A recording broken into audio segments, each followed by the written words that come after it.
Si sur la pierre de ta tombe, tu chieras parti. Elle me parla tant, croyance, supplication, que je demandais grâce pour ma défécation.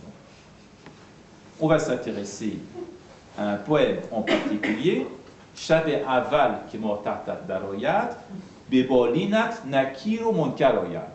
Alors, qui sont ces Nakir et Monkar? Est-ce que vous savez qui sont? Des anges. C'est comme Saint-Pierre chez les chrétiens. Voilà, comme Saint-Pierre qui a la clé du paradis. Alors, Nakil et Munkar, ce sont deux anges. Nakil signifie ce qui a été nié, parce que ça vient de Enkor, et Munkar, ça signifie le négateur. Et alors...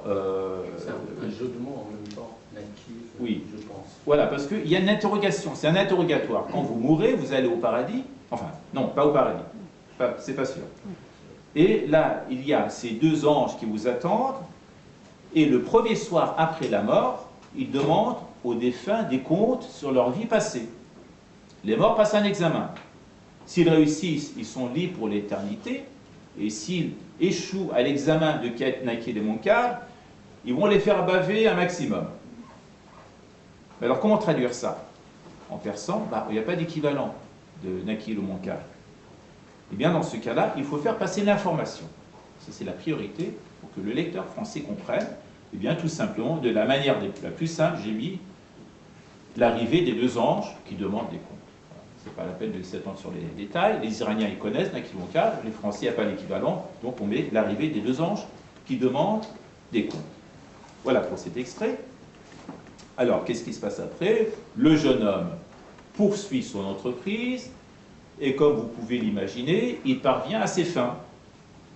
Et je vais juste vous lire le tout dernier vers, en persan et en français. En persan.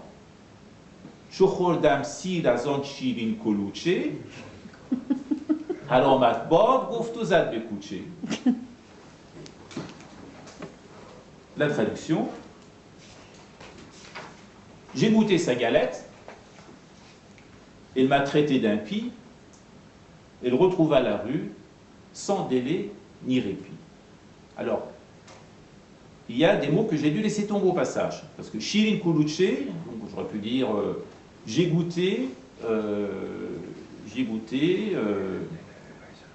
autant que je voulais, j'ai goûté autant que je voulais de sa douce galette, Azon Shirin Kuluche, mais on ne peut pas tout traduire, parce que la poésie persane est très concise, elle est très concentrée. Donc on est obligé parfois de laisser tomber. Et donc j'ai juste mis, j'ai goûté sa galette. On se doute bien que c'était bon. On n'est pas obligé de mettre chez les Kuluche. Après, Haram Atbod Goft. Il m'a dit Haram Atbod. Comment traduire en français Haram Atbod? Que cela te soit illicite, mais ça passe pas, on ne peut pas traduire. Il n'y a pas cette expression en français. On peut dire que ça t'étouffe, que tu en crèves. On peut dire Kouf tête béché, par exemple. L'équivalent en persan, c'est Kouf tête béché. Est-ce que vous savez, j'ai fait une recherche, que signifie Kouft? Alors, je ne savais pas, je l'ai découvert en cherchant. Kouft signifie la vérole ou la syphilis. Oui. Puisses-tu en crever, c'est vrai que pourvu que tu puisses en crever, que ça t'étouffe, alors, ou bien que ça t'étouffe, puisses-tu en étouffer, ou bien on peut appeler le terme Raferon, par exemple, que tu puisses étouffer Raferon Begili. On peut utiliser cette expression. Voilà. Mais la priorité, c'était mettre en avant l'aspect religieux, parce que cette femme, elle est religieuse. Donc c'est important de faire passer ce Haram Atbod, l'aspect religieux, c'est pourquoi j'ai mis « Elle m'a traité d'impie ». C'est important qu'on voit qu'elle lui a lancé une malédiction qui avait un sens religieux. Voilà, donc on oublie Kouftet péché, on oublie Rafiroum et fin, on dit elle m'a traité d'impie, ensuite elle retrouva la rue sans délai ni répit. Voilà, donc ça c'était pour Ilajmiz. Maintenant, alors je vois qu'on est 8h10, on est bon dans les temps, d'accord. Maintenant on va s'occuper de Khayran. Mais je vais me mettre dans la peau du critique et du correcteur. Et je me suis intéressé à la traduction de Ete Samzodé, Abol Rossem Ete Samzodé, donc c'est un grand classique, parmi les traducteurs de Khayyam, il y en a peut-être des centaines, je ne sais pas, Il a fait la traduction de Khayyam vers les années 60. Et il y a des traductions très belles de lui, et puis d'autres qui posent problème. Et je pense qu'il était surtout un bon poète, mais pas forcément un bon traducteur pour le français. Il aurait dû demander, donc travailler avec un français, je pense. Il y a des choses qui sont très belles et d'autres qu'on va voir ensemble qui posent problème. Dans l'ensemble, c'est une valeur sûre et c'est une approche agréable pour le lecteur français qui veut s'initier à Khayyam. Dans sa traduction, il utilise la forme de l'Alexandrin. Je vais vous lire le premier quatrain de Hafez, Rubai. Pardon, Khayyam, excusez-moi. C'est un réflexe conditionné. Man hiç nadanam که مرا آنکه سرشت از اهل بهشت کرده یا دوزخ زشت قوتی و بطی و باده‌ای بر لب کشت این هسته مرا نقد و تو را نسیه بهشت. La traduction de était Samsodé. Alors, il introduit des mots qui n'existent pas. Il met « J'ignore celui qui m'a fait si modeste ». Très bien. « J'ignore celui qui m'a fait si modeste, me donnera l'Éden ou bien l'enfer funeste. Je veux une cithare, une amante et du vin, cela comptant vaut mieux qu'un beau crédit céleste. » Alors, c'est équilibré, mais il y a des lourdeurs. Il y a des mots qui figurent, qui ne sont pas dans le texte en persan. Par exemple, il dit cithare, il n'y a pas de cithare. Il dit routio, botio, bodé. Route, c'est la nourriture. Et l'orménon. Et donc, j'ai corrigé, j'ai mis à la place une pitance. Une pitance, c'est quelque chose qu'on emporte avec soi, un peu de nourriture, ça peut être un sandwich, et l'orménon, ça revient dans la poésie de Khayyam. Donc, j'ai mis une pitance à la place de cithare. Et puis, alors quand on lit, je le relis, j'ignore si celui qui m'a fait si modeste me donnera l'Éden ou bien l'enfer funeste. Le nombre de pieds, c'est correct, par contre, il y a une lourdeur. Me donnera l'Éden ou bien l'enfer funeste. Ce bien, c'est de trop, ça alourdit. Il faut l'enlever et ça donnera, me donnera l'Éden ou l'enfer funeste. Voilà. Ce bien, ça alourdit considérablement. Donc, il faut enlever un pied carrément. On enlève 2 pieds.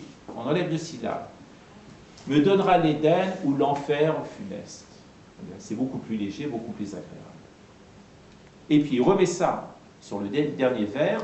Cela comptant vaut mieux qu'un beau crédit céleste. Alors, un beau, il faut l'enlever. Ce n'est pas nécessaire. Beau, c'est lourd. C'est de trop. Et donc j'ai rectifié, et ça donne « Cela comptant vaut mieux qu'une traite céleste ». Pas qu'un beau crédit. Cela comptant vaut mieux qu'une traite céleste. Une traite, c'est un moyen de paiement et de crédit. Mais c'est plus élégant que crédit. Hein, une traite, c'est un mot qui est plus ancien que crédit, qui est plus littéraire.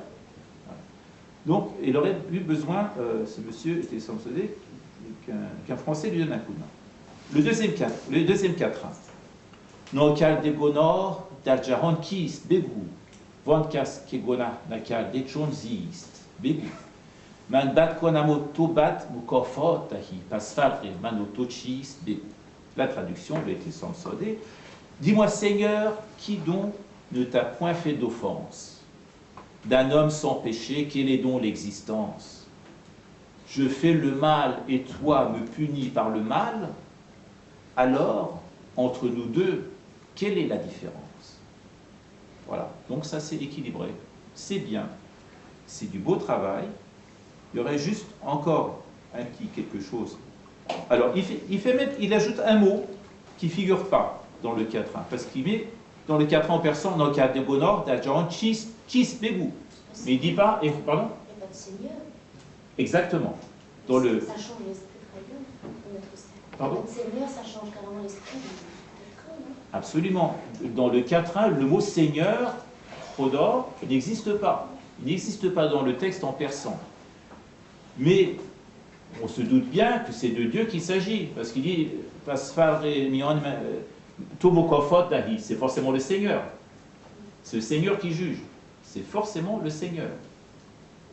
Hein, quand tu fais du mal, le Seigneur te punit. Il rajoute cette information qui est intéressante pour le lecteur français. Et il y a une petite subtilité où il dit, dis-moi Seigneur, qui donc ne t'a point fait d'offense? Le D apostrophe est en trop.